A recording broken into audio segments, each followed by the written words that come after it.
আবারও চলে এসেছি ব্যারাকপুর দাদা বৌদিতে। বিষয়টা যদি হয় বিরিয়ানি, দাদা বৌদি ছাড়া ভাবাই যায় না।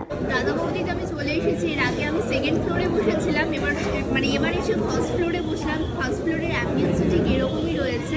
তো আমি অর্ডার দিয়েছি একটা মাটন বিরিয়ানি। আসুক দেন আবার আমি আসছি। আমি নিয়েছি একটা মাটন বিরিয়ানি, সাথে রয়েছে একটা আলু বিরিয়ানি, আর দাদা বৌদির কমপ্লিমেন্টারি গ্রিন স্যালাড তো রয়েছে। ফার্স্টে মাটনের পিসটা আমি তোমাদেরকে তুলে দেখিয়ে দিচ্ছি। ঠিক এরকম দাদা বৌদির স্পেশাল একটা জাম্বো সাইজের মাটন রয়েছে। এরকম 220 গ্রামের ওপরে মাটন রয়েছে।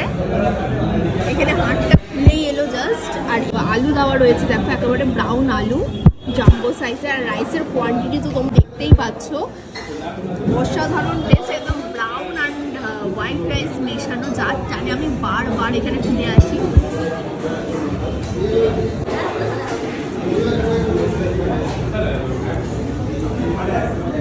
সাথে রয়েছে গ্রিন চাটনি দিয়ে গ্রিন স্যালাড। এই চাটনিটা কিন্তু দাদা বৌদির স্পেশাল।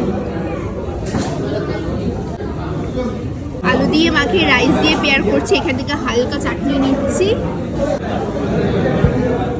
অনবদ্য খেতে।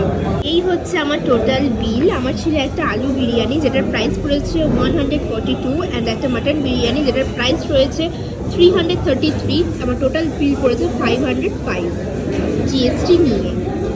এইমাত্র আমি খাওয়া দাওয়া করে বেরোলাম, বাট আজকে পুরো একটা বিরিয়ানি আমি ফিনিশ করতে পারিনি। এই যে প্যাকেটে নিয়ে নিয়েছি পার্সেল।